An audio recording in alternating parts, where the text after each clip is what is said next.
विरोधियों की महाबैठक से पहले हो गया खेल। 24 के चुनाव से पहले खुद ही लड़ रही विपक्षी पार्टियां। अध्यादेश के मुद्दे पर कांग्रेस और केजरीवाल में छिड़ी जंग। बात मोदी को हराने की थी, यहां तो खुद ही लड़ भिड़ रहे।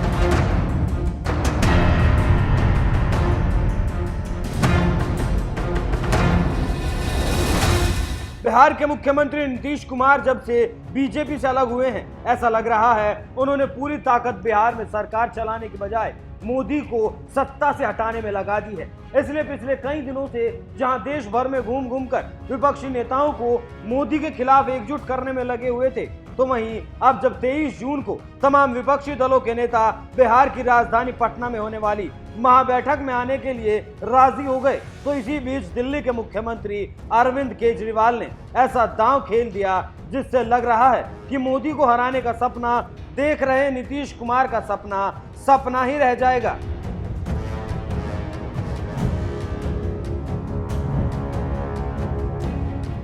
दरअसल देश की सत्ता संभाल रहे प्रधानमंत्री नरेंद्र मोदी को साल 2024 के लोकसभा चुनाव में हराने के लिए विपक्ष एक बार फिर एकजुट होने लगा है। इस बार बिहार के सीएम नीतीश कुमार देश के तमाम मोदी विरोधियों को एकजुट करने में लगे हुए हैं, क्योंकि 23 जून को राजधानी पटना में विपक्षियों की एक महाबैठक होने जा रही है, जिसमें विपक्षी पार्टियों के नेता मोदी को सत्ता से हटाने के लिए रणनीति बनाएंगे। यानी इस महाबैठक का मुख्य उद्देश्य मोदी को सत्ता से हटाना है। लेकिन दिल्ली के मुख्यमंत्री और आम आदमी पार्टी के नेता अरविंद केजरीवाल ने इस महाबैठक से पहले ही जबरदस्त खेल कर दिया। वो चाहते हैं कि 23 जून को विपक्षी नेताओं की होने वाली बैठक में मोदी को हटाने की रणनीति से पहले दिल्ली सरकार के खिलाफ लाए गए अध्यादेश पर चर्चा की जाए और कांग्रेस को कटघरे में खड़ा करके उससे पूछा जाए कि अध्यादेश पर उसका क्या स्टैंड है। इसलिए 20 जून को एक प्रेस कॉन्फ्रेंस में दिल्ली को आधा राज्य बताते हुए कह दिया कि विपक्षी पार्टियां ये ना समझे कि दिल्ली आधा राज्य है, इसलिए दिल्ली के खिलाफ यह अध्यादेश लाया गया है। यह अध्यादेश दूसरे राज्यों में भी आ सकता है। 23 तारीख को विपक्ष की एक मीटिंग है सर, कांग्रेस का स्टेटस क्लियर नहीं हो पा रहा है, इसको लेकर आप क्या सोचते हैं? इस कांग्रेस से मैं उम्मीद करता हूँ सारी पार्टियां पूछेंगी उस मीटिंग में, भाई आप अपना स्टैंड बताइए। और मैं समझता हूँ कि सबसे पहला उस मीटिंग का सबसे पहला एजेंडा होगा अध्यादेश, कि दिल्ली के अंदर जनतंत्र को ख़त्म करने के लिए, और मैं वहाँ सारी पार्टियों को समझाऊंगा, टेक्निकली भी कॉन्स्टिट्यूशन लेके जाऊंगा, मैं संविधान लेके जाऊंगा कि आप ये ना समझें कि ये दिल्ली आधा राज्य है इसलिए दिल्ली के बारे में ये अध्यादेश आया है। ये अध्यादेश तमिलनाडु में भी आ सकता है, ये अध्यादेश महाराष्ट्र में भी आ सकता है, वेस्ट बंगाल में भी आ सकता है, पंजाब में भी आ सकता है। कंकरेंट लिस्ट की जितने सब्जेक्ट्स हैं, केंद्र सरकार अगर अब इसी तरह का अध्यादेश लाती है तो फुल स्टेट्स के अंदर भी कंकरेंट लिस्ट के सब्जेक्ट्स को वो ख़त्म कर सकती है। इलेक्ट्रिसिटी हो गया, एजुकेशन हो गया, कई सारे सब्जेक्ट्स हैं कंकरेंट लिस्ट के अंदर जिनको इस किस्म का अध्यादेश लाके फुल स्टेट्स के अंदर ख़त्म किया जा सकता है।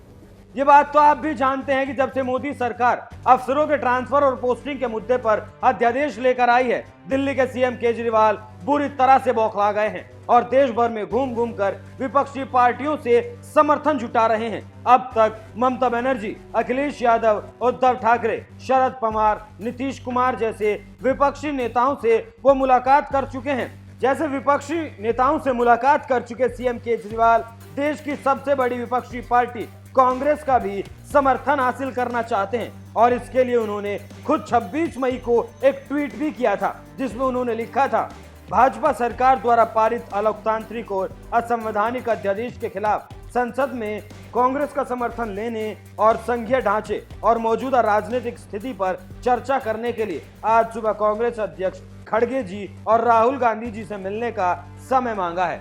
26 मई से आज 21 जून आ गया, लेकिन आज तक ना तो कांग्रेस अध्यक्ष मल्लिकार्जुन खड़गे ने मुलाकात के लिए वक्त दिया और ना ही कांग्रेस के पूर्व अध्यक्ष राहुल गांधी ने। यानी आज भी सीएम केजरीवाल मुलाकात का इंतजार कर रहे हैं और कांग्रेस नेता उन्हें कोई भाव नहीं दे रहे, जो किसी भारी बेइज्जती से कम नहीं है। यही वजह है कि सीएम केजरीवाल ने बड़ी ही चालाकी के साथ अब 23 जून को पटना में होने वाली विपक्षी नेताओं की बैठक में कांग्रेस को घेरने का प्लान बना लिया। तभी तो 20 जून को सीएम केजरीवाल ने साफ तौर पर कह दिया कि पटना की बैठक में विपक्षी पार्टियों को कांग्रेस से पूछना चाहिए कि अध्यादेश पर उसका क्या स्टैंड है। तो वहीं अब तक केजरीवाल से मिलने से कतरा रही कांग्रेस इस बैठक में क्या जवाब देती है, ये भी एक दिलचस्प मुद्दा है, क्योंकि दिल्ली कांग्रेस से लेकर पंजाब तक दोनों ही राज्यों में कांग्रेस नेताओं ने तो साफ कर अपनी पार्टी के आलाकमान को कह दिया कि अध्यादेश पर केजरीवाल का साथ ना दें। देखिए, इसमें कोई दो राय नहीं कि पूर्व में जिस स्तर पे जाकर के मर्यादित भाषा अरविंद केजरीवाल ने प्रयोग की है, उसके लिए तो उनको एहसास होना चाहिए।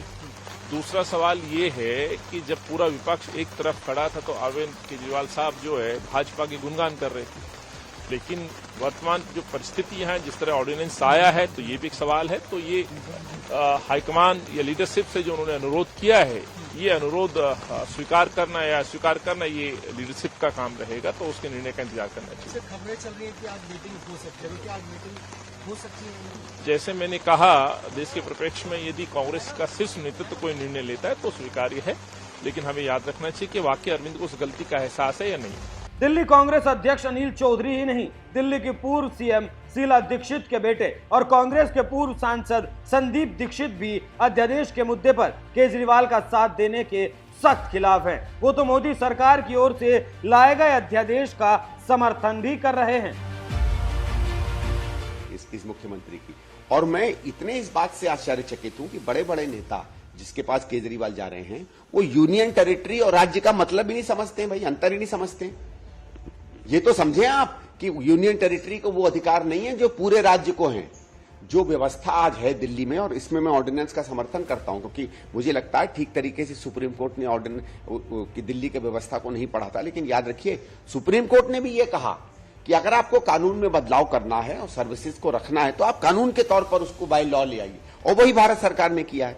तो जितने भी विपक्ष के नेता इस समय इनके साथ खड़े हैं, मैं उनसे आग्रह करूंगा कि दिल्ली की व्यवस्था और राज्यों जैसी नहीं है। और एक जो झूठ फैला रहा है ना केजरीवाल की, कल को छत्तीसगढ़ या राजस्थान के भी अधिकार ले लेंगे, भाई बेवकूफी की मत करो यार। वो तो संविधान में लिखा हुआ है क्या उनके अधिकार हैं। दिल्ली में जो संविधान में अधिकार थे वो यूनियन टेरिटरी के थे, उसके बाद उन अधिकारों को तमाम कॉन्स्टिट्यूशनल अमेंडमेंट करके चेंज किया गया है। उसी की ये रीइंटरप्रिटेशन है। जो स्टेट छत्तीसगढ़ या राजस्थान की हालत है वो दिल्ली की नहीं है।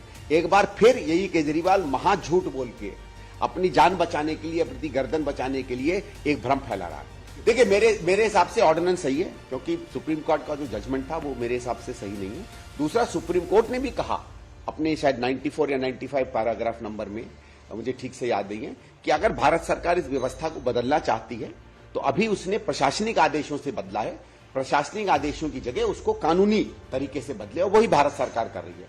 तो वो खिड़की भी सुप्रीम कोर्ट ने खोली है। ये बात केजरीवाल तो सुनेगा नहीं, क्योंकि केजरीवाल को मालूम है कि अगर विजिलेंस डिपार्टमेंट उसके पास नहीं आया और उसने अपने भ्रष्टाचार के जितने सबूत विजिलेंस डिपार्टमेंट में हैं उसको वहां से निकाल के जलाए नहीं, तो अब समय दूर नहीं है जब ये कम से कम 8-10 साल के लिए अंदर जाएगा। एक तरफ जहां सीएम केजरीवाल दावा कर रहे हैं कि दिल्ली ही नहीं, दूसरे राज्यों में भी मोदी सरकार इसी तरह का अध्यादेश लेकर आएगी, तो वहीं दूसरी तरफ कांग्रेस नेता संदीप दीक्षित ने ही ये बता दिया कि केजरीवाल झूठ बोल रहे हैं, किसी भी दूसरे राज्य में इस तरह का अध्यादेश नहीं लाया जा सकता, केजरीवाल झूठ फैला रहे हैं। यानी कांग्रेस नेताओं का बयान बता रहा है कि अध्यादेश पर केजरीवाल को कांग्रेस का साथ नहीं मिलने वाला। इसलिए केजरीवाल अब इस मुद्दे को 23 जून को पटना में होने वाली विपक्षी दलों की बैठक में उठाना चाहते हैं। अब देखना यह है कि विपक्षी पार्टियों की इस महाबैठक में कांग्रेस बैकफुट पर आती है या फिर केजरीवाल।